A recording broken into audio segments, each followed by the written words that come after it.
আজকের গুরুত্বপূর্ণ আঞ্চলিক সংবাদে সবাইকে জানাই স্বাগতম। আজকের সন্ধ্যার বিশেষ বিশেষ খবর হলো গুয়াহাটির বৈঠকে ২৬-এর বিধানসভা ভোটের রোডম্যাপ তৈরি করল কংগ্রেস। ২৬-এর বিধানসভা নির্বাচনে সরকার প্রদানের পর্বতসম দুর্নীতি হবে কংগ্রেসের মূল ইস্যু। বুধবার প্রদেশ কংগ্রেস কমিটির পিএসির যৌথ রুদ্ধদ্বার বৈঠকের পর এই মন্তব্য করেছেন প্রদেশ কংগ্রেস সভাপতি ভূপেন বোরা। ২৬-এর বিধানসভা নির্বাচনে বিজেপিকে পরাজিত করে কংগ্রেসের সরকার গঠনের রোডম্যাপ তৈরি করা হয়েছে। ৯ ঘণ্টা ব্যাপী এই বৈঠকে হোটেল লিলিতে বৈঠক শেষে এক সাংবাদিক সম্মেলনে ভূপেন বোরা বলেন, রাজ্যের বিভিন্ন প্রান্ত থেকে দলের বিভিন্ন স্তরের ৬০ জন প্রতিনিধির সঙ্গে রাজনৈতিক পরিস্থিতি ও দলের সাংগঠনিক অবস্থা নিয়ে আলোচনা হয়েছে।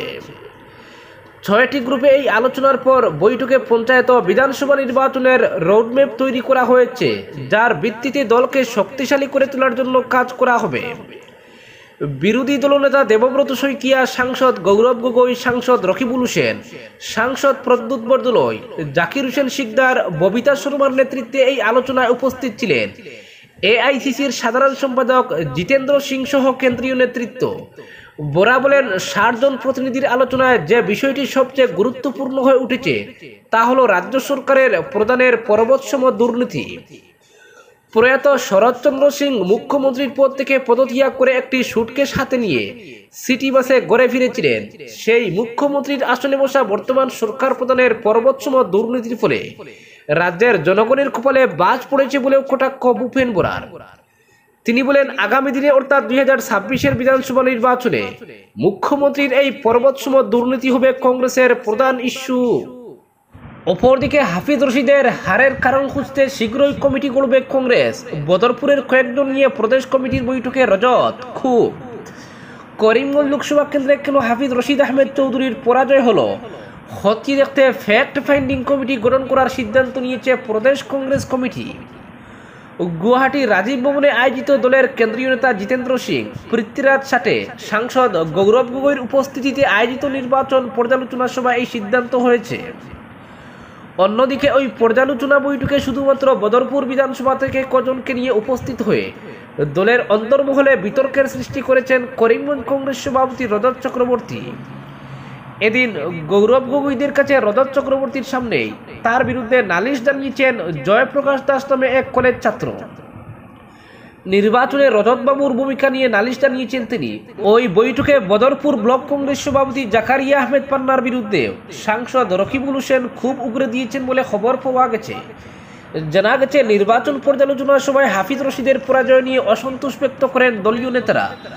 ২ লক্ষাধিক মুসলিম ভোট থাকার পরও কিভাবে হাফিজ রশিদের মতো ব্যক্তিত্ব হেরে গেলেন এ নিয়ে চুলচেরা বিশ্লেষণ হয়।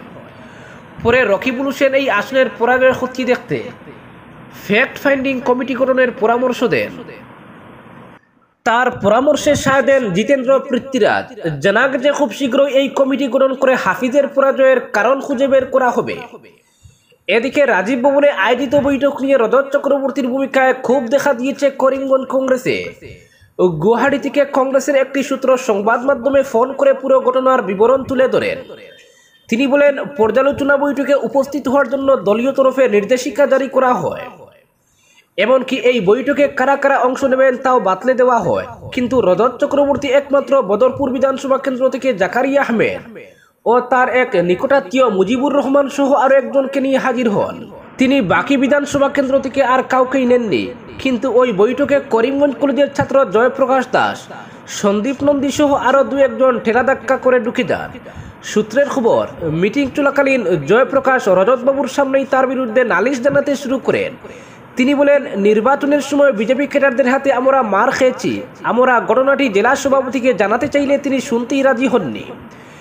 বিজেপি সরকারে থাকার পরও করিমগঞ্জ কলেজ ছাত্র সংসদ নির্বাচনে আমরা ক্লিন সুইপ করেছি। এবারের নির্বাচনে আমাদের কাজে লাগানোর জন্য বারবার জেলা সভাপতিকে অনুরোধ করেছি, কিন্তু তিনি আমাদের কাজে লাগাতে রাজি হননি। জয়প্রকাশ অনর্গল এই কথাগুলো বলতে শুরু করলে তাকে বাধা দেওয়ার চেষ্টা করেন রজত। তিনি চেয়ার থেকে দাঁড়িয়ে বলে উঠেন, জয়প্রকাশ দলে কোনো পদে নেই, সুতরাং তিনি এই বৈঠকে থাকতে পারেন না। সূত্রের খবর, তখন গৌরব গগৈ জয়প্রকাশকে তার কথা পূর্ণ করার জন্য বলেন। গৌরব রজতবাবুর উদ্দেশ্যে বলেন, একটি বাচ্চা ছেলে তার অনুমতি ব্যক্ত করতে চাইছে, আপনি তাকে এভাবে বাধা দিতে পারেন না। এমনকি কলেজ নির্বাচনে এবিভিপির ছাত্রদের হাতে জয়প্রকাশ সহ অন্যদের মার খাওয়ার খবর তার কাছেও রয়েছে বলে জানান গৌরব। এরপরই রকিবুল ও বদরপুরের বুটের ব্যাপারে জানতে চান। জাকারিয়া জানান, বদরপুরে ৩৬,০০০ মুসলিম বুট বেশি রয়েছে, এরপরও বিজেপি ৬,০০০ বুটের লিড নিয়েছে। এতে জাকারিয়ার ভূমিকা নিয়ে প্রশ্ন তুলেন রকিবুল। সূত্রের খবর, রকিবুল ক্ষোভ ব্যক্ত করে বলেন, কোন মন্ত্রীর সঙ্গে কার খবর কথা হয়েছে আমাদের কাছে সব খবর রয়েছে, চাইলে আমরা কল রেকর্ডিং বের করতে পারবো। এতে জাকারিয়া আর কোনো কথা বাড়াননি বলে জানান ওই সূত্র। এদিনের বৈঠকে দলীয় নেতৃত্ব নির্বাচনে জেলা কংগ্রেসের ভূমিকা নিয়েও অসন্তোষ প্রকাশ করেছেন বলে জানা গেছে। অপরদিকে রামকৃষ্ণনগর স্বাস্থ্যকেন্দ্রের চিকিৎসকের অভাবে বিভিন্ন রোগের চিকিৎসা থেকে বঞ্চিত রোগীরা। রামকৃষ্ণনগরের একমাত্র প্রাথমিক স্বাস্থ্য কেন্দ্রটি গত কয়েক বছর থেকে জোড়াতালি দিয়ে চলছে। পর্যাপ্ত চিকিৎসকের অভাবে রামকৃষ্ণনগর এলাকার রোগীরা হাসপাতালে এসে চিকিৎসার সুযোগ সুবিধা পাচ্ছেন না। এর মধ্যে প্রায় ৫ মাস আগে রামকৃষ্ণনগর প্রাথমিক স্বাস্থ্য কেন্দ্রে ৩০ শয্যা বিশিষ্ট নতুন ভবনের উদ্বোধন করেন রাতাবাড়ির বিধায়ক বিজয় মালাকার ও করিমগঞ্জের সাংসদ কৃপনাথ মালা। উদ্বোধনের দিন হাসপাতাল কর্তৃপক্ষ, চিকিৎসক, নার্স, রামকৃষ্ণনগর পৌরসভার chairman, vice chairman, ward commissioner সহ অন্যরা উপস্থিত ছিলেন। তখন সবাই একই সুরে বলেছিলেন যে এই ৩০ শয্যা বিশিষ্ট নতুন ভবনের আজ উদ্বোধন হয়ে গেছে। এখন শুধু হাসপাতাল পরিচালনা কমিটি, হাসপাতাল কর্তৃপক্ষের লক্ষ্য রাখতে হবে এই নতুন ভবনের দিকে, কিন্তু সেটা আর হচ্ছে না।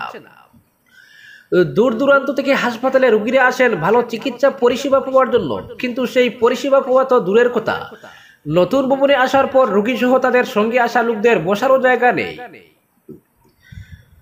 বসার জায়গায় যে স্টিলের চেয়ারগুলো রয়েছে এগুলো উল্টো পুরোপুরি নষ্ট হয়ে গেছে। বুধবার কয়েকজন রোগী জানান, নতুন ভবন নির্মাণ হলেও চিকিৎসকের অভাব রয়ে গেছে, ফলে তারা হাসপাতালে এলেও চিকিৎসক না থাকায় পরিষেবা পাচ্ছেন না। এসব ব্যাপারে হাসপাতাল কর্তৃপক্ষ ও পরিচালনা কমিটি নজর না দিলে আগামীতে এই নতুন ভবনের অবস্থা আরো ভয়াবহ রূপ ধারণ করবে বলে আশঙ্কা সচেতন মহলের। অপরদিকে আসামে মুসলিম জনসংখ্যা বেড়ে 40%। ঝাড়খণ্ডে হিমন্ত বিশ্ব, রাজনৈতিক নয়, আমাদের কাছে জীবন মরণের ইস্যু। সাধারণ নির্বাচন মিটতে না মিটতেই ফের ইলেকশন মুডে আসামের মুখ্যমন্ত্রী হিমন্ত। ঝাড়খণ্ডের আগামী বিধানসভা নির্বাচনে তিনি বিজেপির সহপ্রভারীর দায়িত্বে রয়েছেন। গত দুদিন ধরে দলের হয়ে রাজ্যে জনপ্রচার চালাচ্ছেন হিমন্ত। আর এখানে প্রতিটি সভা থেকে শুরু করে সাংবাদিক সম্মেলনে ধর্মীয় মেরুকরণের সেই পুরনো কার্ড খেলছেন তিনি। রাঁচিতে এক সাংবাদিক সম্মেলনে তার ঘোষণা, আসামের মতোই ঝাড়খণ্ড অবৈধ অনুপ্রবেশকারীর বিপদের মধ্যে রয়েছে। রাজ্যটির জল জমির গ্রাস করে নিচ্ছে অনুপ্রবেশকারীরা, অর্থাৎ মুসলিমরা। যে কোনো অবস্থায় তাদের রুখতে হবে। আর হেমন্ত সোরেনের কংগ্রেস, জেএমএম, আরজেডি সরকার সেই অনুপ্রবেশকারীদেরই মদত দিয়ে যাচ্ছে ভোটের স্বার্থে। ফলে ঝাড়খণ্ডে আদিবাসীদের ভবিষ্যৎ সুরক্ষিত করতে হলে আগামী নির্বাচনে হেমন্ত সোরেনদের রাজনৈতিক নির্বাচনে পাঠাতে হবে। এ ব্যাপারে আরও নির্দিষ্টভাবে বলতে গিয়ে আসামের মুখ্যমন্ত্রী সাংবাদিক সম্মেলনে বলেন, জনবিন্যাসের পরিবর্তন এক বড় সমস্যা। আসামে 1951 সালে যেখানে মুসলিমের সংখ্যা 12% ছিল, 2024 সালে তা 40% বৃদ্ধি পেয়েছে। মুসলিমের এই সংখ্যা বৃদ্ধি আসামের জন্য এক গুরুত্বপূর্ণ বিষয় হয়ে পড়েছে। বিজেপির কাছে মুসলিমের জনসংখ্যা বৃদ্ধি কোনো রাজনৈতিক ইস্যু নয়, এটা এক জীবন মরণের বিষয়। তার মন্তব্য, এমন আইন বানাতে হবে যাতে ঝাড়খণ্ডের আদিবাসী কন্যাদের অনুপ্রবেশকারীরা বিয়ে করার সাহস না করে। এ ব্যাপারে লাভ জিহাদকেই ইঙ্গিত করেন হিমন্ত। তিনি বলেন, মুসলিম জনসংখ্যা বৃদ্ধির জন্য আসামের জনগণকে প্রায় প্রতিদিন লড়াই করতে হচ্ছে। অনুপ্রবেশকারী প্রসঙ্গে মুখ্যমন্ত্রী শর্মা বলেন, অনুপ্রবেশকারীরা প্রথমে আসাম, তারপর পশ্চিমবঙ্গ হয়ে ঝাড়খণ্ড, ছত্তিশগড়, বিহার ইত্যাদি রাজ্যে প্রবেশ করে। আন্তর্জাতিক সীমান্তে অনুপ্রবেশকারীদের প্রতিরোধ করতে সীমান্ত নিরাপত্তা বাহিনী নিয়োজিত রয়েছে, কিন্তু সীমান্ত অতিক্রম করে যখন অনুপ্রবেশকারীরা বিভিন্ন রাজ্যে প্রবেশ করে তখন তাকে শনাক্ত করে বের করার দায়িত্ব রাজ্য সরকারের। আসাম সরকার প্রতিদিন অনুপ্রবেশকারীদের বিরুদ্ধে কড়া ব্যবস্থা গ্রহণ করে চলেছে বলে উল্লেখ করেন মুখ্যমন্ত্রী। অপরদিকে সংরক্ষণ বিতর্কে বাংলাদেশে অগ্নিগর্ভ পরিস্থিতি, ভারতীয়দের জন্য বিশেষ নির্দেশ হাই কমিশনের। সংরক্ষণ বিতর্কে বাংলাদেশে অগ্নিগর্ভ পরিস্থিতি, একদিকে লাঠিসোঁটা হাতে আন্দোলনকারীরা, অন্যদিকে সশস্ত্র নিরাপত্তা বাহিনী। একদিকে আন্দোলনকারীরা ইট পাটকেল ছুড়ছে, পাল্টা নিরাপত্তা বাহিনীর দিক থেকে শোনা যাচ্ছে গুলি বোমার শব্দ। আন্দোলনের আছে জ্বলছে ঢাকা সহ বিভিন্ন বিশ্ববিদ্যালয়। 6 জনের প্রাণহানির পাশাপাশি আহত শতাধিক। গুরুতর পরিস্থিতি নিয়ন্ত্রণে স্কুল কলেজ বিশ্ববিদ্যালয় বন্ধ রাখার নির্দেশ দিয়েছে শেখ হাসিনা সরকার। এই অশান্ত পরিস্থিতিতে বাংলাদেশে অবস্থিত ভারতীয়দের জন্য বিশেষ নির্দেশ দিয়েছে ভারতীয় হাইকমিশন। ভারতীয় হাইকমিশনের তরফে অ্যাডভাইসরি রিপোর্টে বলা হয়, বাংলাদেশে অবস্থিত ভারতীয় সম্প্রদায়ের সদস্য এবং বাংলাদেশে পড়তে আসা পূর্বদের বাইরে না বেরোনোর জন্য অনুরোধ করা হচ্ছে। পরিস্থিতি স্বাভাবিক না হওয়া পর্যন্ত স্বস্থানে থাকুন, কোথাও ভ্রমণের জন্য বেরোবেন না। সরকারি চাকরিতে সংরক্ষণ বিতর্ক নিয়েই অশান্তির সূত্রপাত। মুক্তিযোদ্ধাদের পরিবারের জন্য 30% সংরক্ষণের বাতিলের দাবি জানানো হয়। 1972 সালে তৎকালীন প্রধানমন্ত্রী মুজিবুর রহমান বাংলাদেশের সংরক্ষণ ব্যবস্থা চালু করেছিলেন, যেখানে 30% সরকারি চাকরি মুক্তিযোদ্ধাদের পরিবারের জন্য সংরক্ষিত রাখার কথা বলা হয়। কিন্তু এই সংরক্ষণের বিরুদ্ধে ডাক উঠে সেই ইস্যু নিয়ে দেশের অন্দরে কার্যত যুদ্ধের চেহারা নেয়। আন্দোলনকারীদের দাবি, এই সংরক্ষণের জন্যই সরকারি চাকরির সুযোগ পাচ্ছে না সাধারণ মেধাবীরা। অন্যদিকে হাসিনা সরকারের দাবি, মুক্তিযোদ্ধাদের সম্মান জানাতেই তাদের পরিবারের জন্য 30% সংরক্ষণ। এদিকে সংরক্ষণ বাতিলের দাবিতে আন্দোলন শুরু হয় ঢাকা বিশ্ববিদ্যালয় থেকে। ধীরে ধীরে তা ছড়িয়ে পড়ে জাহাঙ্গীরনগর এবং চট্টগ্রাম বিশ্ববিদ্যালয়েও। পথে নামে হাজার হাজার ছাত্র, আগুন লাগিয়ে দেওয়া হয় বাসে। আন্দোলনে অবরুদ্ধ হয়ে পড়ে বিভিন্ন হাইওয়ে। শেখ হাসিনার দল, আওয়ামী লীগের ছাত্র সংগঠন, ছাত্রলীগের নেতাদের সঙ্গে বিভিন্ন জায়গায় সংঘর্ষ বাধে আন্দোলনকারীদের। কোথাও কোথাও বিশ্ববিদ্যালয় থেকে ঘর থেকে বার করে দিয়ে সেখানে ভাঙচুর চালানো হয়। পুলিশ এবং নিরাপত্তা বাহিনী নামানো হলেও পরিস্থিতি মোটেই আয়ত্তে আসেনি। অপরদিকে ঘুষ নিয়ে শিলচরে গ্রেফতার পাটওয়ারি। শিলচর ভূবাসন আধিকারিক কার্যালয়ে হানা দুর্নীতি নিবারণ শাখা কর্মকর্তাদের। আজ অভিযান চালিয়ে এক পাটওয়ারিকে গ্রেফতার করেন তারা।